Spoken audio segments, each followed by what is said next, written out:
আরাফাত, এই প্রাণীটার নাম কি বলতে পারবে? এটা তো ভাই কমন একটা প্রাণী, কিন্তু মনে আসতেছে না। এটার নাম জানোস না? চিন্তা করে দেখ পারস কিনা। অপশন দিলে পাইলাম 100%। 4টা অপশন দিন, আমি কইলাম। একটা অপশন দিয়ে দাও।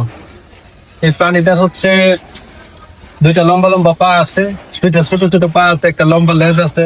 এটা তো একটা এটা option। তো আমি দেখতেছি এটার মধ্যে আছে। আমরা নাম কই, 4টা নাম কই। নাম বলবো? এটা হচ্ছে হাতি, এটা ঘোড়া, এটা হরিণ, এটা বাঘ। বলতে বেউপ পাইছেন আপনি?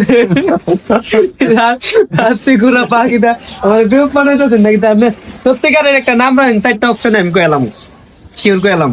আচ্ছা, নাম বললে এরকম ভাবে না, তোমার নাহলে আপনি ক্লো দেন, করবো। ক্লো দেন, হ্যাঁ, ক্লো দেন।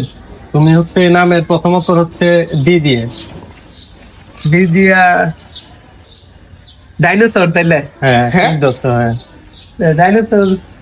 ডাইনোসর সম্পর্কে আমার তেমন ধারণা নাই। আপনার যদি ধারণা থাকে তাহলে আপনি ক্যামেরার সামনে কিছু তথ্য দেন। আচ্ছা, ডাইনোসর হচ্ছে একটা প্রাক ঐতিহাসিক প্রাণী। বিজ্ঞানীদের ধারণা মতে প্রায় 66 মিলিয়ন বছর আগে একটা গ্রহাণুর আঘাতে এই প্রাণীটা বিলুপ্ত হয়ে গিয়েছিল, যা বর্তমান যুগের পারমাণবিক বোমার চেয়ে আপনার হচ্ছে প্রায় 1 বিলিয়ন গুণ বেশি শক্তিশালী ছিল।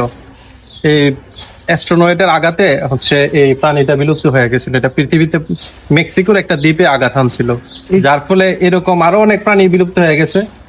তবে এটা হচ্ছে একটা বিশেষ প্রাণী, এটার দেহ হচ্ছে অনেক বেশি বড় ছিল, যার জন্য এটা হচ্ছে সবার মাঝে ফুটে উঠছে।